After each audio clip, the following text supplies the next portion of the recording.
Amigas y amigos, vamos a seguir en estos cortos teológicos. El último domingo nos centramos en el llamado que los obispos en el Sínodo de Santo Domingo hicieron para la conversión pastoral de la Iglesia. Una Iglesia que por tanto estaría como en el pecado en su pastoral, tiene que convertirse.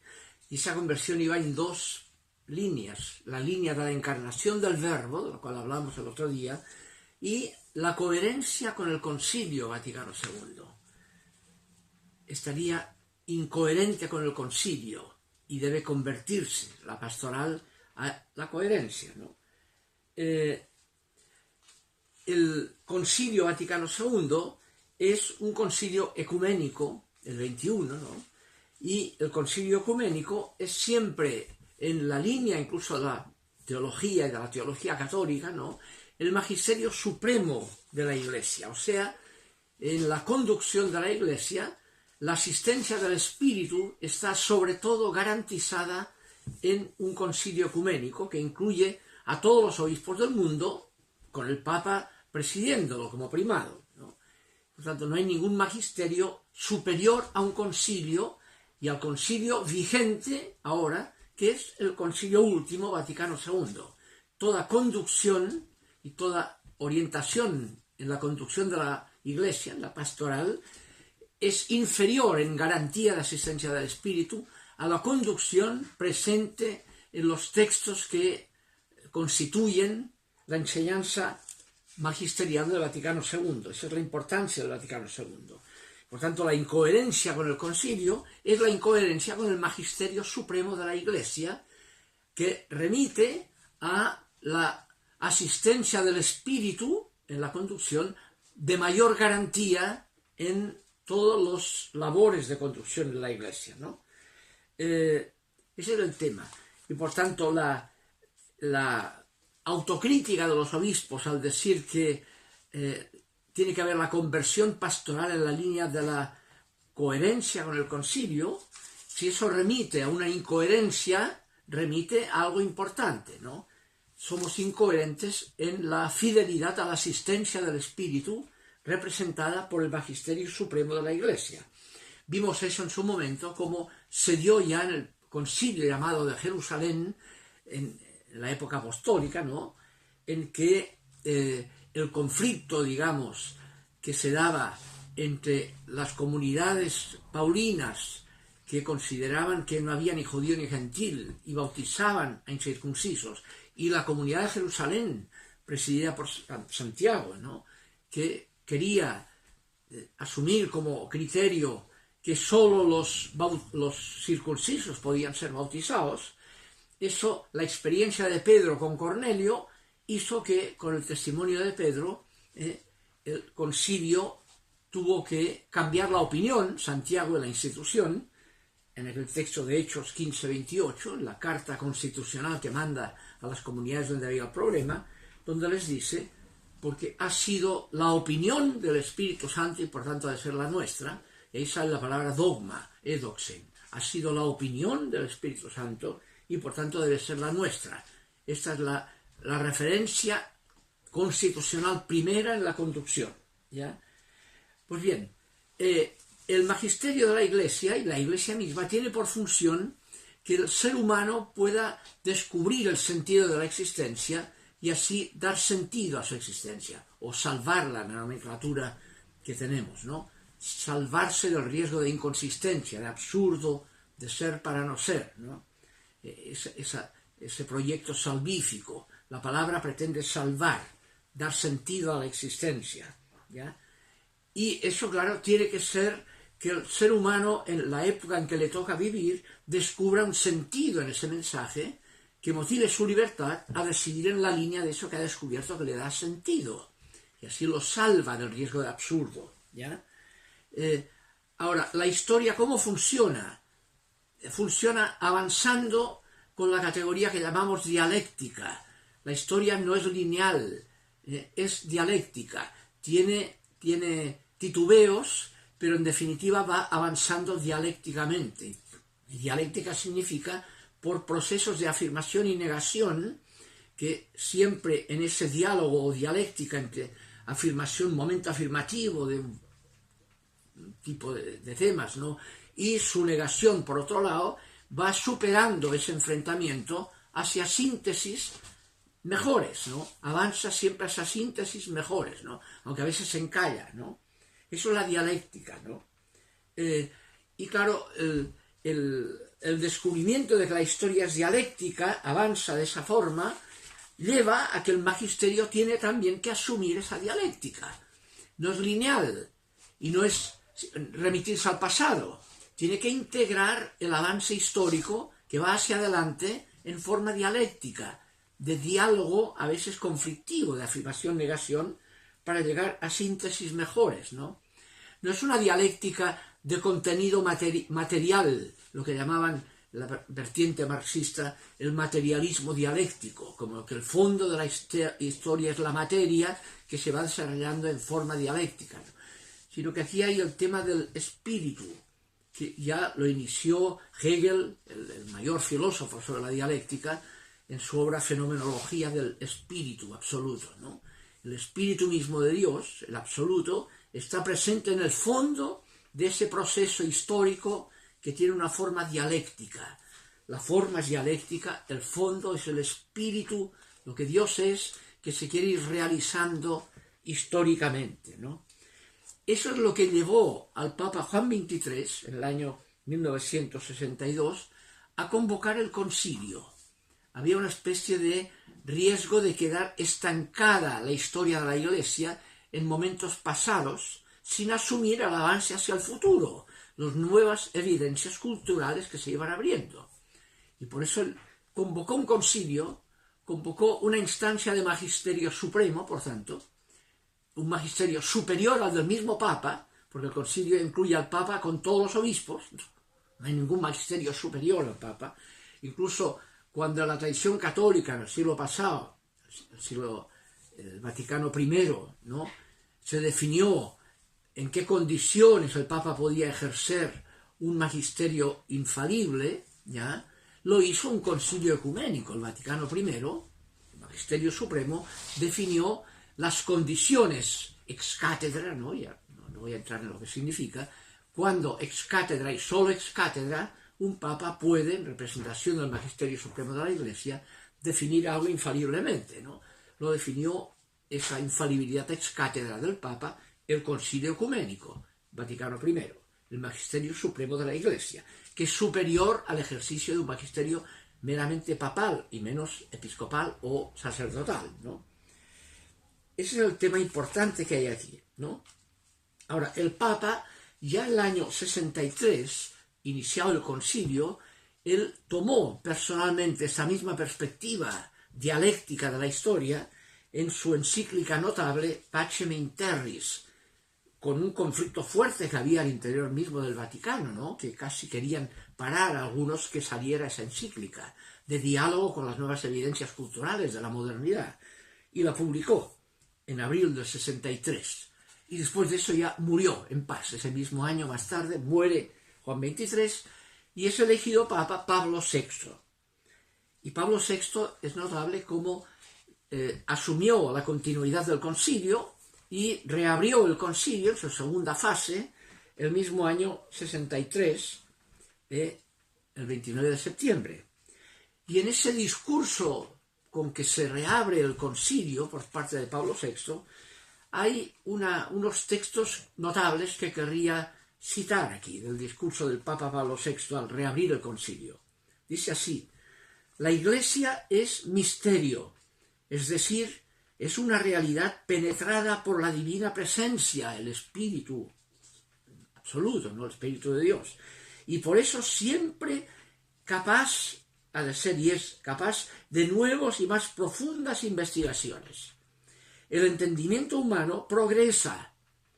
De una verdad conocida experimentalmente, concluye un conocimiento científico más avanzado.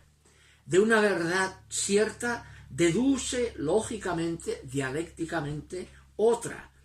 y ante una realidad permanente y compleja se detiene a considerar ya un aspecto, ya otro, dando así lugar al desarrollo, el desarrollo de su conciencia creyente y de su actividad, que la historia registra, dice. Y luego sigue, el concilio promueve una nueva reforma, y usa el término reforma, la cual no es un cambio radical, ni una ruptura con sus tradiciones en lo que tienen de esencial y digno de renovación, sino que más bien con esa reforma rinde homenaje a esa tradición al buscar despojarla de toda manifestación caduca y defectuosa para hacerla genuina y fecunda. La tradición puede ser caduca y defectuosa, ser algo que por culpa de esa forma de la tradición que no integra las nuevas evidencias culturales, la gente no la ve razonable, no la ve como motivadora de decisión en esa línea, tiene que cambiarse lo que tiene de caduco y defectuoso, que la historia va dejando de lado porque ya no es algo que da sentido a las nuevas generaciones, para hacerla genuina y fecunda, dar vida. Es notable. Bueno, se reabrió el concilio y reasumió el concilio el diálogo, la dialéctica, que culminará el año 1965, con el fin del concilio, promulgando quizá la constitución más significativa del concilio y quizá de la historia magisterial de la Iglesia, que es la constitución pastoral de la Iglesia, de diálogo Iglesia y mundo, que empieza con las palabras latinas Gaudium et Spes, la constitución Gaudium et Spes del diálogo Iglesia y mundo, que la titula Constitución Pastoral. Y es bien interesante como cuando entonces los obispos se quejan de que la Iglesia exige la nueva evangelización, la conversión pastoral de la Iglesia, en esta referencia a la coherencia con el Concilio Vaticano II, fundamentalmente es coherencia con la constitución pastoral, convertir la pastoral de la Iglesia en la línea de la constitución pastoral Gaudium et Spes, del diálogo Iglesia-Mundo, asumir la dialéctica.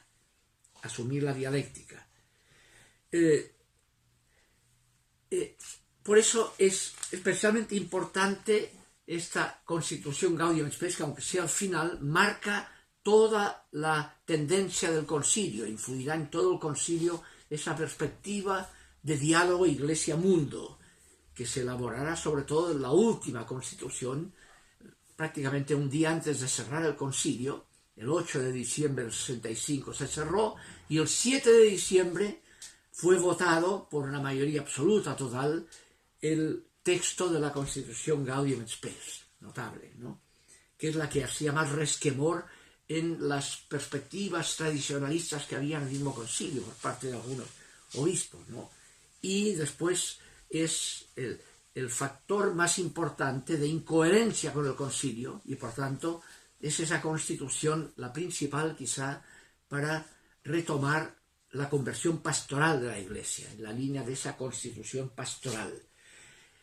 Por eso la categoría principal dentro de la Constitución Gaudium et Spes es la categoría que se ha hecho famosa, incluso la expresión, de signos de los tiempos, ¿no? Signos de los tiempos. El llamado de que la Iglesia tiene que abrirse para ejercer esa integración de la dialéctica en su magisterio supremo y en su magisterio después ordinario, ¿no?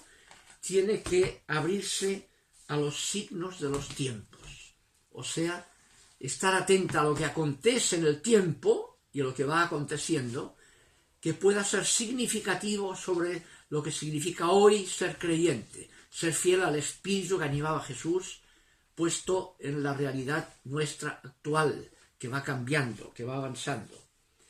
En Gaudium et Spes, ya al comienzo, en el número 4 de la Constitución, dice lo siguiente, donde establece ya ese concepto, ¿no?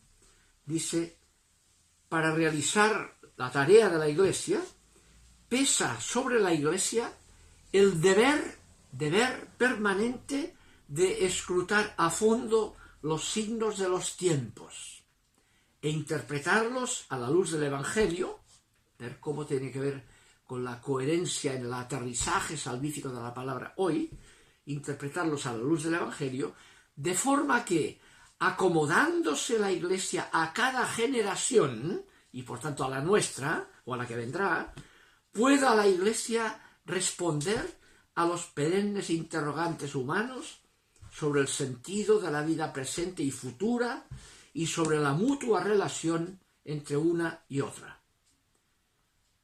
Es necesario, por tanto, conocer y comprender el mundo en que vivimos y sus esperanzas, sus aspiraciones, su modo de ser, frecuentemente incluso dramático. La Iglesia tiene que comprenderlo, auscultarlo. Y es deber permanente de la Iglesia hacerlo. Es notable el acento puesto ahí en asumir la dialéctica, ¿no? Fíjense que en esa línea resulta muy significativo que unos números más adelante, de la misma Constitución Gaudium et Spes, que tiene el deber permanente de asumir, estar atento a los acontecimientos más significativos, a partir del número 19, de este mismo capítulo primero, ¿no? Estando atenta a lo que ocurre, el concilio se da cuenta de que hay el fenómeno del ateísmo en el mundo. Ha surgido el ateísmo y describen esos números formas de ateísmo con muy buena información sobre las diversas clases de ateísmo, el ateísmo materialista, el ateísmo existencialista, en fin, del problema del mal, diversas formas de ateísmo, ¿ya? Y lo más notable es que en lugar de escribir esas formas para condenarlas y amenazarlas de que si no se convierten van al infierno, digamos, estos discursos de cierto tradicionalismo antidialéctico, ¿no? Dice lo siguiente, con la palabra ateísmo se designan fenómenos de muy diversa índole y describe entonces las diversas formas de ateísmo. Y luego dice, porque el ateísmo, considerado en su integridad, no es fruto espontáneo, sino que brota de diversas causas, entre las cuales se cuenta también una reacción crítica contra las religiones, y en particular en algunas regiones contra la religión cristiana. Reacción crítica, evalúa críticamente y dice, no, ahí hay algo que no es creíble. No, si eso es Dios, yo no puedo creer en ese Dios, ¿no? Esa es la criticidad. Y concluye, por eso, en esta génesis del ateísmo, puede muy bien suceder que una parte no pequeña de la responsabilidad cargue sobre los creyentes, en cuanto que por el descuido en educar su fe o por una exposición deficiente de la doctrina, y por tanto no creíble, o también por los defectos de su vida religiosa, moral y social, estos creyentes, en vez de revelar el rostro auténtico de Dios y de la religión, lo que han hecho es taparlo. Han tapado, en lugar de revelar, el verdadero rostro de Dios y de la religión. Y han hecho increíble, han llevado a que surjan críticamente negaciones de ese tipo de Dios, de esa forma de presentar a Dios. No es creíble. Es notable asumir el ateísmo dialécticamente, es decir, dialogando con esa negación, desde la afirmación creyente, dialogar con esa negación. Por eso dirá después, la Iglesia, aunque absolutamente rechaza el ateísmo, reconoce sinceramente que todos los hombres, sean o no creyentes, deben colaborar en la debida edificación de este mundo en el que viven en común, lo cual ciertamente no se podrá hacer sin un sincero y prudente diálogo. Es notable el tema. Bien, esa categoría de estar atento a los signos de los tiempos marcará el significado principal de ese diálogo o dialéctica de la Constitución Iglesia-Mundo, a la cual hay que remitirse coherentemente y sigue siendo un llamado a la conversión pastoral de la Iglesia en relación a la principal constitución pastoral del concilio, o sea, del magisterio supremo de la Iglesia. Querría yo dejarlo aquí hoy. El próximo día seguiríamos cómo esa perspectiva marca la necesidad del diálogo en diversos aspectos de la realidad exterior a la misma Iglesia católica. Y será el diálogo con las religiones no cristianas, la evidencia de que hay gente, mucha gente, que tiene religiones no cristianas. Y en lugar de condenar eso como paganismo, que si no se convierten en bautistas se van al infierno, diálogo con las religiones no cristianas, dialéctica, para llegar a síntesis en diálogo con ellas, ¿no? La constitución del concilio implica el diálogo, la declaración conciliar. De eso hablaremos.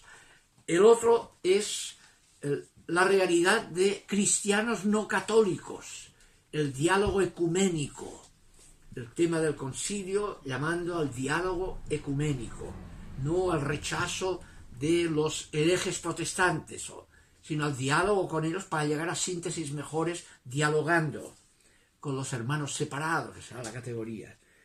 Y finalmente, la importancia muy grande, y quizá fue el documento más discutido en el concilio, que es la declaración sobre la libertad de conciencia, que implica libertad religiosa también, ¿no? La libertad de conciencia, que el ser humano tiene que ser respetado en aquello que por la toma de conciencia decide libremente desde esa toma de conciencia. No puede irse contra la libertad de conciencia. Ese tema importantísimo también en esta dialéctica. De eso iremos hablando para ir viendo cuál es la instancia del magisterio supremo vigente hoy en la Iglesia, que puede ayudar a superar estos enfrentamientos entre católicos tradicionalistas y católicos que quieren avanzar sobre el significado de la palabra. Y eso el magisterio es fundamental para discernir bien en qué línea el Espíritu de Dios está moviendo a la Iglesia y llamando a la coherencia. Seguiremos en esto. Que estén bien.